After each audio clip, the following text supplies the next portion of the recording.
සෙවණැලි බලා ඉන්නේ දුර්වල මනුස්ස හිතකට අරක් ගන්න. පාළුවට වියේදී කැරෙන කතා වලින් පාඩමක් ඉගෙනගෙන කොම්මනේ තනි පංගලමේ පාළුවට විවල කැවසීම නතර කරොත් හොඳයි. පාළු අඩවියට ඇතුළුණු ඔයාව ආදරෙන් පිළිගන්නවා. ඔයත් හොල්මන් කතා අහන්න ආසාවක් දක්වනවා නම් පාළු අඩවිය YouTube channel එක subscribe කරලා තියාගන්න.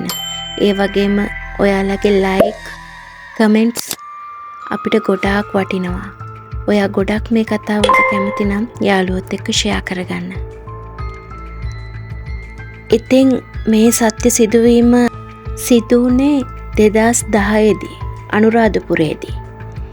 ඒ කාලේ වයස අවුරුදු 13ක් වුණ කෞශල්‍යගේ උපංගම කැලණිය.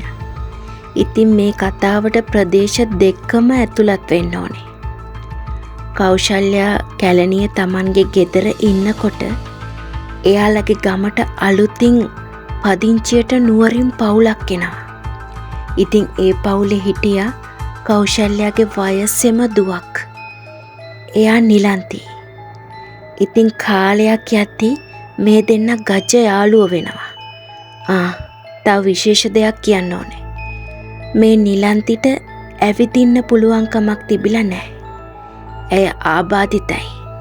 ඉතින් අපේ කතානායිකාව කෞශල්‍යයටත් හොඳම යාළුවෙක් ඉඳලා නැහැ.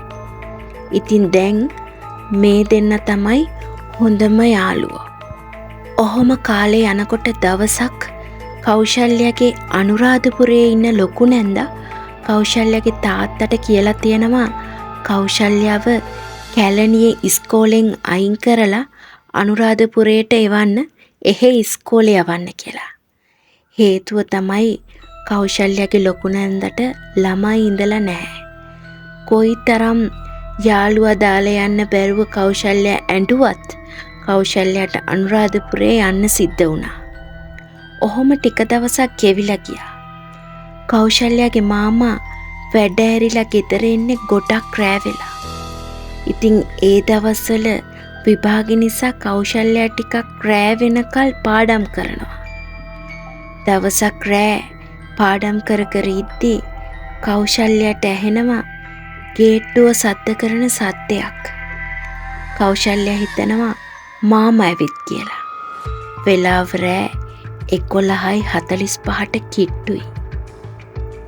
කෞශල්‍ය දුවගෙන ගිහින් ගේට්ටුව අරිනවා. ඒත් දැකපු දසුන කෞශල්‍යව ගල් ගැස්සුවා කිව්වනම් හරි. මොකද ඒ හිටපු කෙනා මාමා නෙමෙයි. කැලණියේ කෞශල්‍යගේ ඇවිදින්න බැරි යාළුවා නිලන්ති. නිලන්ති දෙපයින් හිටගෙන ලස්සනට hina වෙලා දැස් කෞශල්‍ය දිහා බලන් ඉන්නවා. කෞශල්‍ය ගත් කටට මහනවා ඔයා කොහොමද මේ මහරෑ මෙහෙ ආවේ? ඔයාට ඇවිදින්න බැරුව කොහොමද ආවේ කියලා.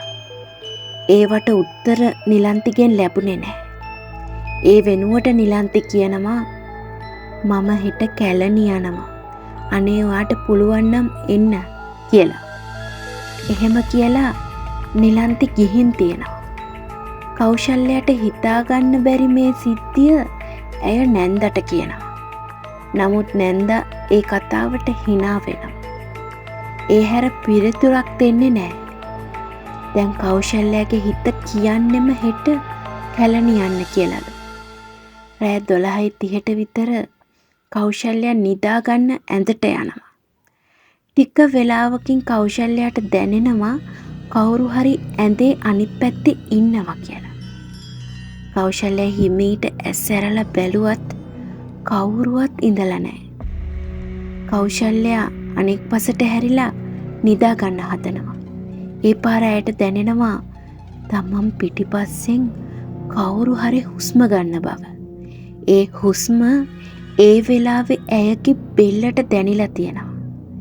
කෞශල්‍ය එක පාරටම හැරිලා බලද්දී එයාගේ යාළුවා නිලන්ති එතන ඉන්නව දැකලා තියෙනවා. නිලන්තිගේ මූණේ එක පැත්තක් තිබිලා නැහැ. වලක් වගේ තමයි කෞශල්‍ය දැකලා තියෙන්නේ. ඇස් දෙක ගිනි බෝල දෙකක් වගේලු කෞශල්‍යයට පෙනුනේ. කෞශල්‍ය ලේසියෙන් කිසිම දෙයකට බය වෙන ළමයෙක් නොවුනත් එදා බය වෙලා කෑ ගහන්න හැදුවට ඇගේ හඬ පිට වෙලා නැහැ. කරගන්න දෙයක් නැති තැන ඇස් දෙක තදින් වහගෙනම කෞශල්‍ය ඉඳලා තියෙනවා. ටික වෙලාවකින් හැම දෙයක්ම හරි ගිහින් තියෙනවා. පහුවදා උදේම කෞශල්‍ය එයාගේ මාමට වෙච්ච සිදුවීම් සේරම කියනවා. මාමට මොකක් හෝ සිද්ධ වෙලා තියෙන වගක් ඉවක් වගේ දැනෙන්න ගත්තා. ඔහු කෞශල්‍ය සමග එදාම කැලණියට එනවා. නමුත් ඒ වෙද්දී කෞශල්‍යගේ ගමට හැරෙන පාරේ හන්දියේ සුදු කොඩි දාලා ගමට යනකොටයි කෞශල්‍ය දන්නේ ඇගේ ආබාධිත යාළුවව පෙරේදරෑ අන්ත්‍රා වෙලා කියලා. තම හොඳම යාළුවාගේ වියෝව දරාගන්න බැරුව කෞශල්‍ය කෑ ගහලා අඬනවා. කෞශල්‍ය ගමේ නැතිවීමත් නිලන්තිගේ ආත්මය කෞශල්‍ය සොයා අනුරාධපුරයට යාමත් අපේ හිතටත් වේදනා ගෙන දෙන්නක් වුණා. කෞශල්‍ය අම්මගෙන් නිලන්තිගේ මරණයට හේතුව කොච්චර ඇහුවත් ඇගේ මව ඒකට පිළිතුරු නම් දීලා නැහැ. පස්සේ ගමේ අක්කා කෙනෙකුගෙන් කෞශල්‍ය දැනගන්නවා තම අහිංසක ආබාධිත යාළුවට උනේ මොකද්ද කියලා. ගමේ නොමිනිසුන් කීප දෙනෙක් ඇයට කරදර කරලා මරලා දාලා තියෙනවා. කෞශල්‍ය 7 දවසේ දානේ දෙනකල් ආපහු අනුරාධපුරයට ගියේ නැහැ. දානේ ඉවර වෙලා නැවත අනුරාධපුරයට කෞශල්‍ය ගිහින් දවස් 15කට විතර පස්සේ දවසක් රෑ නිලන්ති ආපහු කෞශල්‍යයට පේනවා. ඒ වෙලාවේ නිලන්තිගේ මුළු ඇඟම ලේ වලින් නැහැවිලා තිබිලා තියෙනවා. එදා කෞශල්‍ය දැක්කේ අර අහිංසක නිලන්තිගේ හිනාව නම් නෙමෙයි. මහා භයානක හිනාවක්. කෞශල්‍ය හොඳටම බය වෙලා කෑ ගහන්න හැදුවත් ඒ වෙලාවට ගොඩක් අයගේ හඬ පිට වෙන්නේ නැහැ. ඉතින් කෞශල්‍යයට නැවතත් එහෙම වෙනවා. ඒ වෙලාවේ මිය ගියපු නිලන්ති කෞශල්‍යයට කියලා තියෙනවා බය වෙන්න එපා. මට එක උදව්වක් කරන්න කියලා. කෞශල්‍ය බයෙන්ම ඔළුව හොල්ලනවා. ඇය කෞශල්‍යගේ ඔළුව අත ගන්නවා. කෞශල්‍ය ඇස් පියාගන්නෙම බයට. නිලන්ති කෞශල්‍යයට කියලා තියෙනවා මට ඒ අපරාධ කරපු හැමෝගෙම මම පලිගත්තා. ඔයාට පුළුවන් නම් මාව ජයශ්‍රී මා බෝධියට බාර දෙන්න කියලා. අහිංසක නිලන්තිට හිටපු එකම විශ්වාසවන්තයා කෞශල්‍ය වෙන්නේ නැති. ඇය යාළුවව හොයාගෙන ඇවිත් මේ උදව්ව ඉල්ලුවේ ඒ නිසා වෙන්නේ නැති. කෞශල්‍ය ජයශ්‍රී මා බෝධියට යනවා. එතන හිටපු දසසිල් මෑණියෙකුට වෙච්ච සිද්ධිය සේරම කියනවා. ඒ මෑණියෝ කෞශල්‍යයට උදව් කරලා තියෙනවා දවස් 21ක් බෝධි පූජා කරන්න කියලා. 21 වෙනි දවසේ කෞශල්‍ය නැවත නිලන්තිව දකිනවා. ඉස්සර හිටපු අහිංසක නිලන්තිවම දකිනවා. වෙනසකට තියෙන්නේ නිලන්ති දැන් ඇවිදිනවා. එදා නිලන්ති කෞශල්‍යයට කියනවා මේ ආත්මේ බැරි වුණාට අපි ලබන ආත්මේ සහෝදරියෝ වෙලා එකට ඉපදෙමු කියලා. කෞශල්‍යයට ඒ වෙලාවේ තරහා ගන්න බැරි දුකක් ආවත් ඒ වෙලාවේ දුක කෞශල්‍ය නිලන්තිට පෙන්නුවේ නැහැ. නිලන්ති යන්න කියපු ගමනට කෞශල්‍යගේ දුක කඳුල බාධාවක් වෙයි කියලා. කෞශල්‍ය කියන විදිහට එදා තමයි නිලන්තිව කෞශල්‍ය අවසාන වතාවටම දැකලා තියෙන්නේ. නිලන්තේ මිය ගියත් ඇය තම දෙමව්පියන්ට තම නිවැසියන්ට වඩා විශ්වාස කළේ ඇගේ යාළුවව. ඇය තම නිවැසියන්ට වෛර කරා. ඒ තමන් ජීවත් වුණ නිවසදීම තමන්ට මෙවන් අපරාධයක් කරනතුරු කිසිම කෙනෙක් ඇය ගැන හොයලා නොබලපු ටිකට. ඔන්න කෞශල්‍ය මිය ගියාට පස්සේ ඒ නිවැසියන්ට ඒ ගෙදර ඉන්න නම් පුළුවන්කමක් ලැබිලා නැහැ.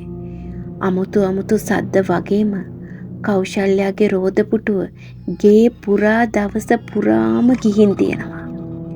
ඉතින් ඒ අය ඒ ගෙදර දාලා ගිහින් කියලා තමයි ආරංචිය. අද අපට කතාව කිව්වේ කෞශල්‍යා. ඇය දැන් ඉතා හොඳින් කාලය ගත කරන තරුණියක්.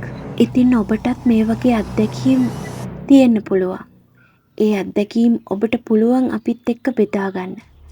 පාළු අඩවිය TikTok page එක follow කරන්න. පාළු අඩවිය YouTube page එක subscribe කරන්න. පාළු අඩවිවල අවේලාවේ ගොම්මන් යාමේ තනියෙන් ගමන් තියාගන්න එපා. ප්‍රතිඵල හැම වෙලාවකම සුන්දර මතකයක් ඉතුරු කරන්නේ නැහැ. ඉතාම භයානක ප්‍රතිඵල අපි දන්නවා. එහෙම වෙනවා. ඉතාම භයානක ප්‍රතිඵල 90%ක්ම පාළු අඩවිවල තියෙනවා. අලුත් කතාවක් අරගෙන ආයෙත් එනකම් පරිස්සමෙන්.